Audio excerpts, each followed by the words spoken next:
To further introduce the Secretary, I'd like to turn the podium over to the Director of the Voice of America, Robert R. Riley. Thank you, and please enjoy the event.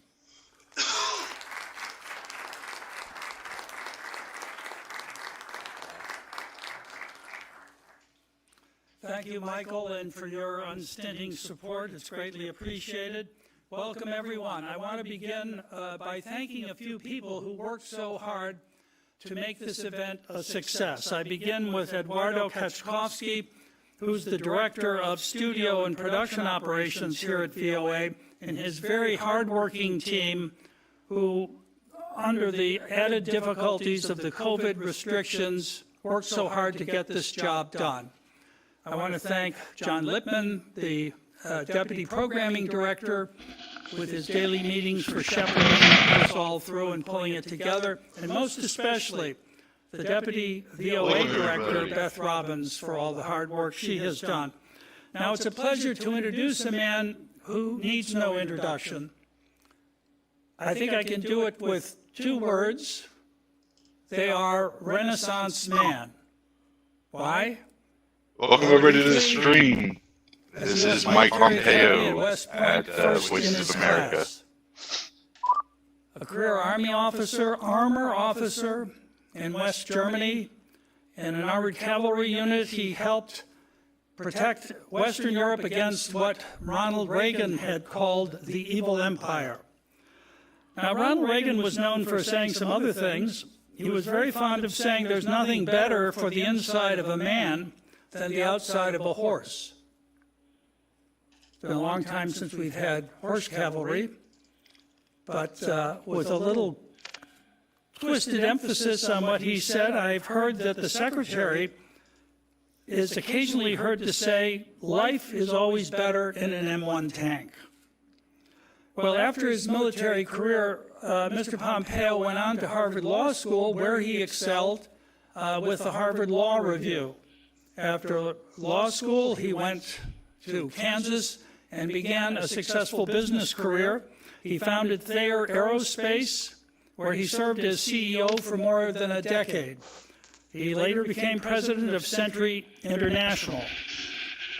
From thence, he ran for Congress successfully in the 4th District of Kansas. And even as a freshman congressman, he had an outsized influence due to the depth of his knowledge on foreign policy and intelligence issues and his powers of persuasion. He was in his 4th term when the president called upon him to take upon himself the role of the director of the Central Intelligence Agency. And then in 2018, he was sworn in as the Secretary of State. Now, he's done all this while still being, at least from my perspective, still a young man. So we can expect much more from Secretary of State Mike Pompeo. I am so grateful for his honoring VOA with his presence today. Secretary Pompeo.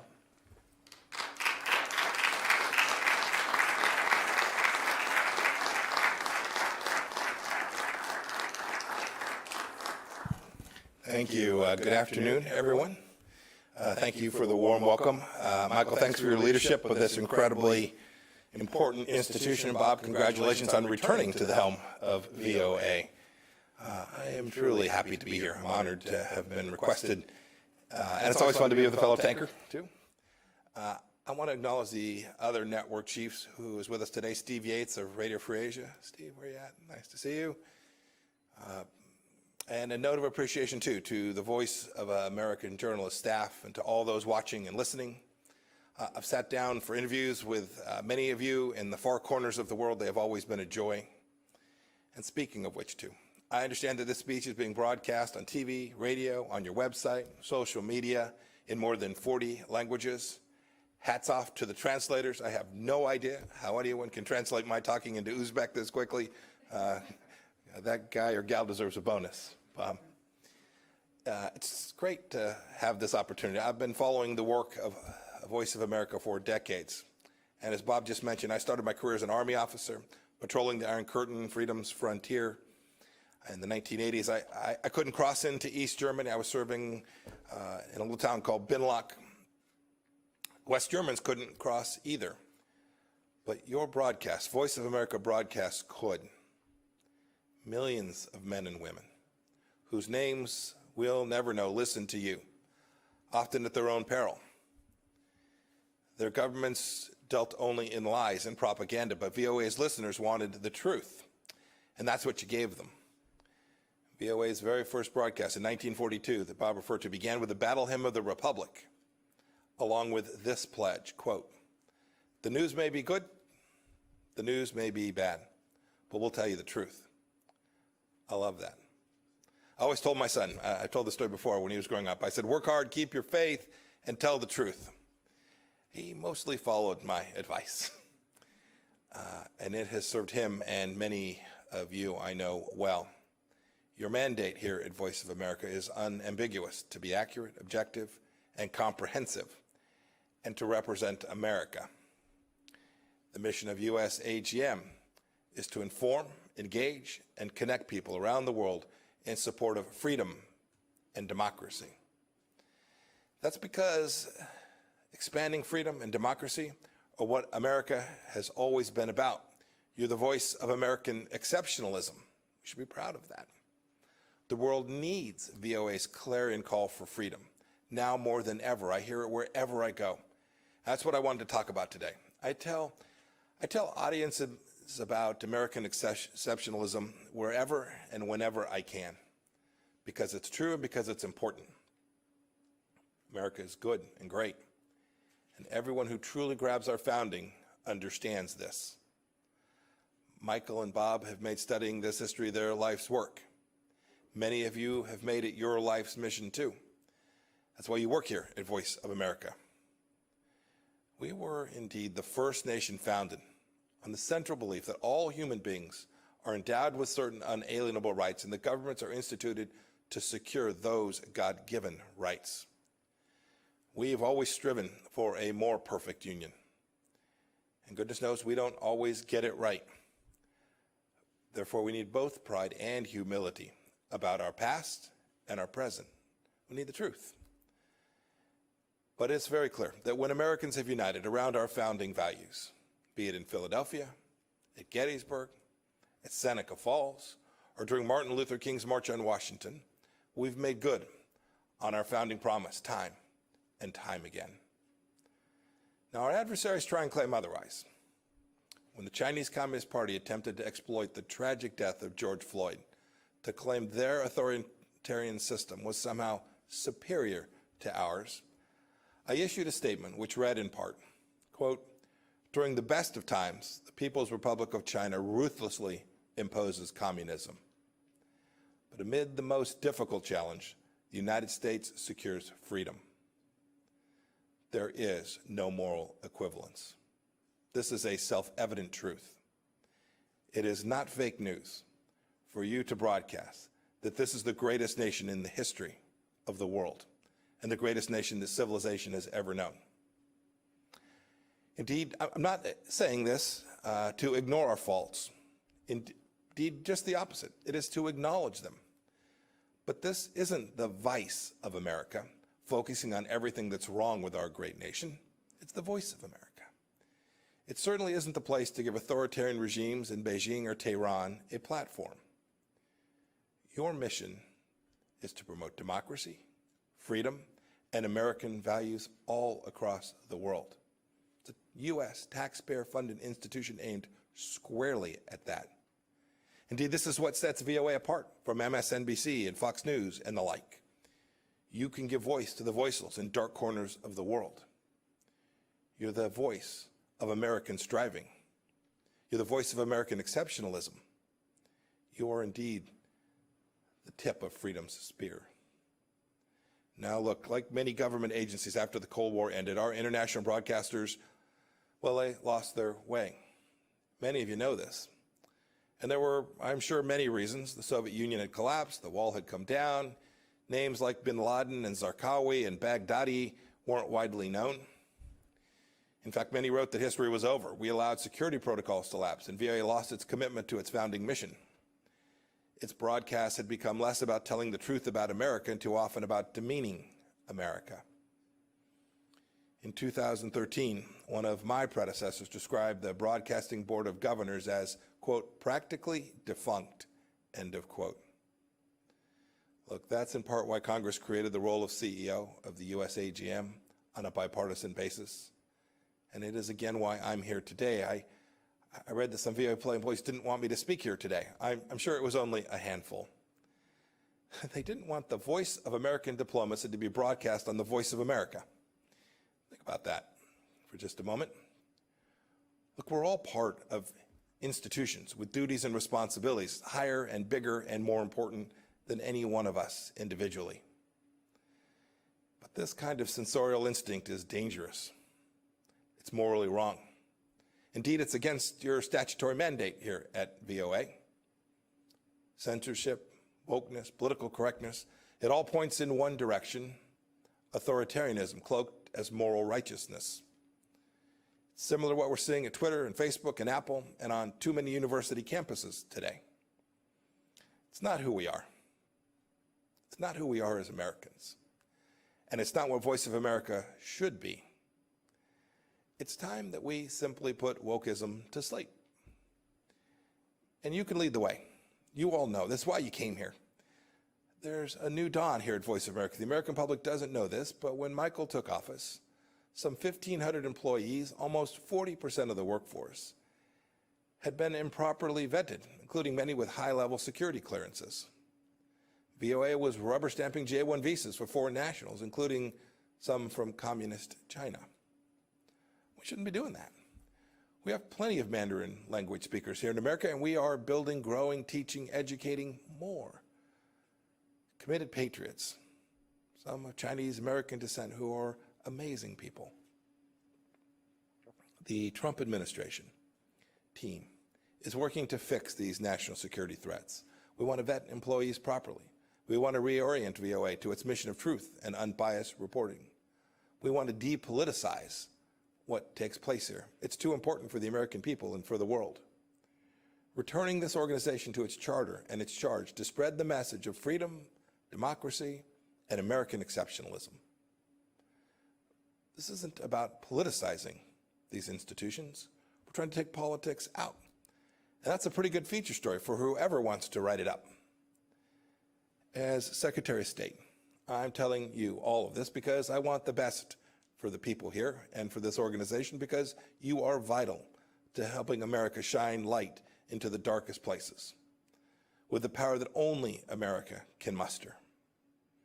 Governments like those in China, Iran, North Korea, they don't have the respect for the universal dignity of every human being in the way that America does. Indeed, that is what America was founded upon.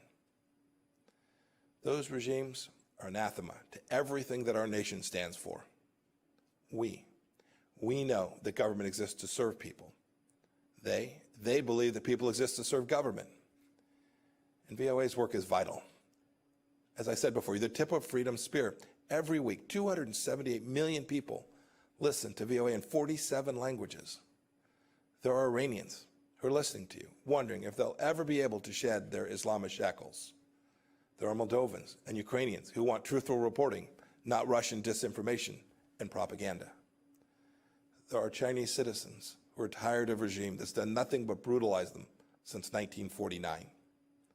There are Venezuelans who want to know the truth of the Maduro regime's corruption. There are oppressed people all over the globe who still turn to America for hope. Now, I know many of you, especially those of you overseas, continue and have done heroic work. Thank you. I want to commend VOA's Hong Kong reporting team, which faced political intimidation, harassment, and attacks, but still got the job done. My highest praise. Well done. You were behind the barricades of the freedom fighters telling their stories.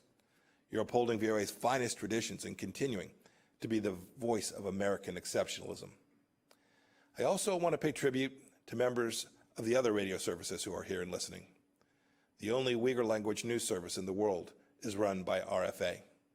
You've told everyone who will listen, indeed some who didn't want to, the truth about the CCP's atrocities against its own people in Xinjiang. the stain of the century.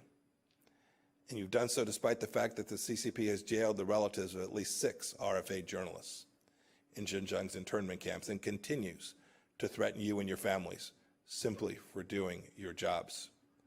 Your work takes courage. Please keep telling everyone who will listen what's happening in the toughest parts of the world. The world expects it, and America will be better off for it. I want to leave you with a quote that conveys why the VOA's mission is so critical before I take some questions from Bob. This quote's from a ways back. It's from George Washington. He said, quote, "Truth will ultimately prevail where there is pains to bring it to light," end of quote. When America brings truth to the world, we bring light. Don't forget that. It's what you do. May God bless you. May God bless the voice of America, and God bless these United States. Thank you all.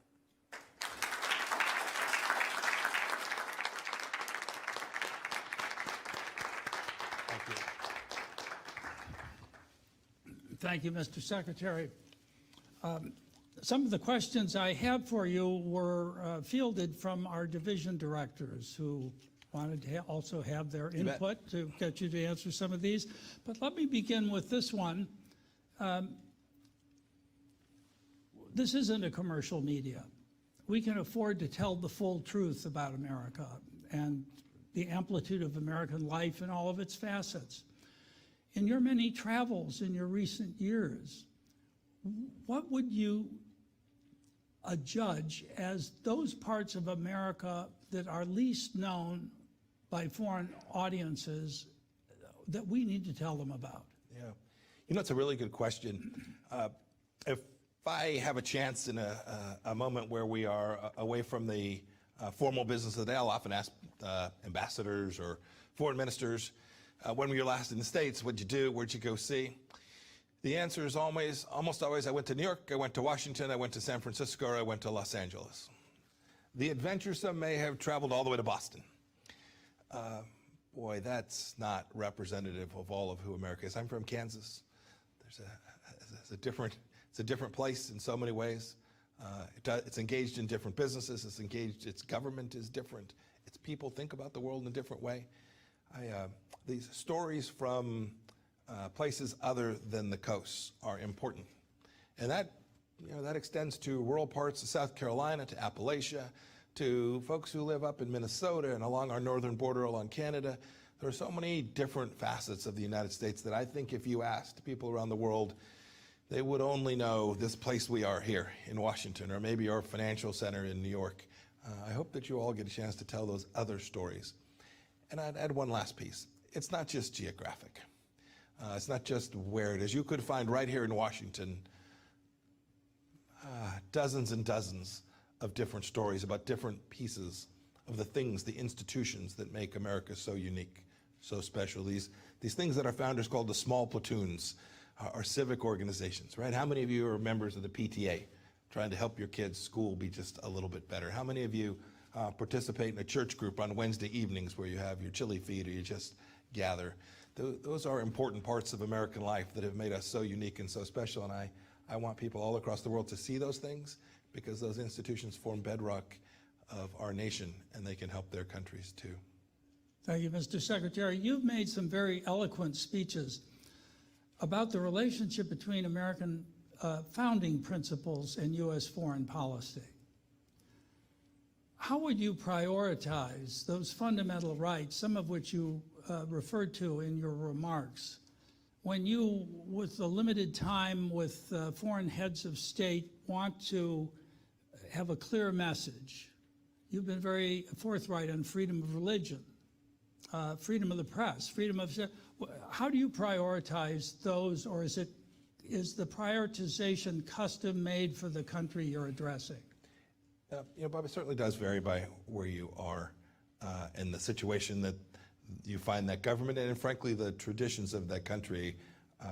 The Unalienable Rights Commission, led by Professor Marion Glendon and Peter Berkowitz at the State Department, it's a great report. It's 50 pages. I'd urge you to go read it. You'll agree with some of it, some you may not. But what it tried to do was to take this human rights project from the 20th century that has just fallen away. It lost its capacity to understand the things that were contained in our founding about how human rights are formed. It had moved away even from the Universal Declaration of Human Rights. And what I wanted to do in that was to reground American foreign policy and how we thought about human rights. And I think the report captures it pretty well. Your point about religious freedom and the capacity to speak freely, two core rights that if a nation gets it wrong, it will be less secure, it will be less prosperous, its people will be less whole. And so we've spent a lot of time talking about those issues around the world. We've made progress in certain places, other places we've not, but it's important that American leaders, not only the Secretary of State, but all of us, acknowledge those shortcomings when we speak with foreign leaders and get them headed in a better direction for their people. I'm proud of the work we've done in this regard. These principles matter. Their execution and implementation is complex because foreign policy always is. There are competing priorities. But America can never walk away from those central principles and understandings. And we know the difference between rights-respecting countries and those that aren't. And we have an obligation to call each of them precisely what they are. Now, as you well know, we're at the cusp of a change in administrations. On certain foreign policy issues, there seems to have formed a bipartisan consensus. For instance, perhaps China, on both sides of the aisle, is seen as the principal challenge to the United States today. Are there others? North Korea, Venezuela, Iran? On which of these do you expect some continuity with the new administration, and where do you perhaps see what may come as the biggest changes? Look, it's an important question. Leaders always want to understand that when you make a commitment to them that it will survive. We have elections every 2 years here, federal elections. We have presidential elections every 4 years. Look, your point about the threat from the Chinese Communist Party, I think, is right. President Trump rightly identified this when he started campaigning back in 2015 as the singular threat to the centrality of Western thought in the world, the idea that we're going to have a rules-based system that respected property rights and human dignity. China is singular in the threat it poses to those things. And I do think there's a consensus there. I've worked with Democrats on many important issues in Hong Kong and issues, as I referred to the Uyghurs in Xinjiang and the atrocities taking place there. So I do hope that stays the same. I hope too, even in the Middle East, even where the previous administration had a different approach with respect to the Islamic Republic of Iran, it's not 2015. What has taken place in the Middle East in these last 4 years, whether that's the efforts we have put to constrain the theocracy, the kleptocrats in charge in Iran, the work we have done with the Abraham Accords, the work that we've done to recognize the fundamental understandings of Israel as a nation that has a right to exist, and its capital is in Jerusalem. It is the home of the Jewish people there.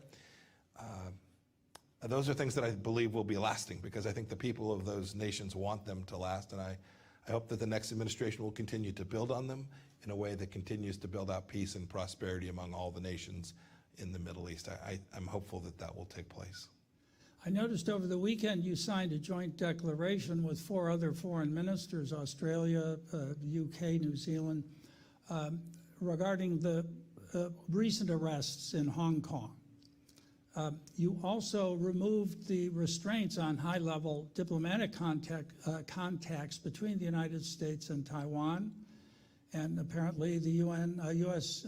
ambassador to the UN will be in Taiwan soon. What do you expect to accomplish with this flurry? Yeah, well, flurry, I find funny. I should have chosen another word. But no, I get it. Look, I wish these things had been done a long time ago. These weren't rushed. These were considered efforts that we made, and they're an important part of the strategy that we've laid out with respect to how to protect and preserve American freedoms vis the challenge that the Chinese Communist Party presents. Look, one of the core problems, I gave some remarks where I talked about China and said, no matter what it is they say, we must distrust and verify. And you referred to the arrest of these some 50 people in Hong Kong. The Chinese Communist Party made a promise to the people of Hong Kong, and they walked away from it. The Chinese Communist Party has a commitment, a set of understandings we have with respect to Taiwan. We need to hold the parties accountable to those commitments as well. The Chinese Communist Party promised President Obama they wouldn't arm the islands in the South China Sea, and they turned around and did it, and there was almost no cost imposed. We have attempted to deliver a clear understanding of the requirements that we have for the Chinese Communist Party and how it should behave that aren't, frankly, very different from what we expect of any nation with respect to how they interact with the United States. And we do that because we have a responsibility to preserve and protect security and prosperity for the American people. Our policy with respect to the Chinese Communist Party has furthered that, and this will be a long challenge. The Chinese Communist Party has a clear intent for hegemonic dominance, and we have an obligation, a responsibility to the American people and, frankly, to freedom-loving people around the world to make sure that that is not the world that our children and grandchildren live in. It's interesting in meeting with the division directors of Voice of America, how frequently in those meetings the name of China comes up. When I ask them what's on the horizon, what are you noticing, it's China. Latin America, China. East Africa, China. And it's not simply the Belt and Road Initiative, it's their information strategy, how they get affiliates in those regions of the world, how they feed them free stuff, and they're, as you know, a whole of government approach. Now, the United States isn't whole of government, but Voice of America is here to do our part through our bureaus and through our reporting. What do you think we can do better to help highlight the dangers these things represent when seen together rather than as a separate series of approaches? Well, this challenge is, in fact, comprehensive. Our administration began by working on the economic side of this. Right? The president placed tariffs on Chinese goods. He's tried to stop intellectual property theft, denying tens of millions of jobs in the United States of America because they would steal our information, take it back to China, build it, and then dump it here in the United States. It's information. You talked about that. This is ongoing. Take the issue of the Wuhan virus. It has now, I understand the Chinese Communist Party is now going to permit the World Health Organization to go in and find out where this all began, but it took months and months of effort to do that. We are now more than a year on. We still don't have access to important information about how the virus began. It's important for health and safety and to make sure that something like this doesn't come out of China again. Your team can report these things, report these facts. Your point about it being a global phenomenon. I have a bureau. I have a China desk. I have a East Asia Pacific bureau. We have an Indo-Pacific strategy. But every one of my ambassadors and chiefs of mission understands that China presents a challenge in their country, wherever they may be, in Africa, in Latin America, in Southeast Asia for sure. And our team on the ground is working to protect American security from the Chinese Communist Party in the country that they have been assigned to. I hope your reporters, no matter where they find themselves, if they are in South Africa or in Morocco or wherever they are, observes the activities of the Chinese Communist Party inside of their country and how it impacts the people of those countries as well. If I may ask a last question, this one more related to Russia. The United States seems to be shrinking its footprint in Africa, so is France. Russia is increasing its. Is this the result of a judgment on the part of the United States that disorder on the African continent is less of a problem or less of a threat to our interests, or how would you? So the forces, the disposition that the DoD has made has really been about the counterterrorism fight more broadly. How is it that we allocate U.S. resources to keep the homeland safe? So the decisions the president has made with respect to Afghanistan and the Middle East broadly, Syria, you talk about North Africa as well, has been to allocate the capacity of the United States to preserve and protect the homeland. I'm always mindful, and it's easy to write about, if you just focus on troop numbers alone, if you say the United States used to have 1,000 people, now they only have 800, or they used to have 800, now they only have 400, you may well be missing America's capacity to preserve and protect itself. I was the director of the CIA. I know the other tools and capabilities that we can bring. They are unseen. They don't get reported from the podium at the Department of Defense. But the American people should know. President Trump has been unambiguous about getting it right, making sure we put fewer of our young men and women in harm's way, but never giving up the responsibility we have to ensure that terrorism, or at least the risk that a terror act takes place and hurts Americans, whether they're here in the United States or elsewhere in the world as well. Great. Mr. Secretary, I can't thank you enough for gracing us with your presence today. It was very kind of you to make the trip, and it's deeply appreciated by me and by everyone else here. Please join me in a round of applause. Thank you all very much. Thank you. Let's just say. Thank you, my friend. Thank you.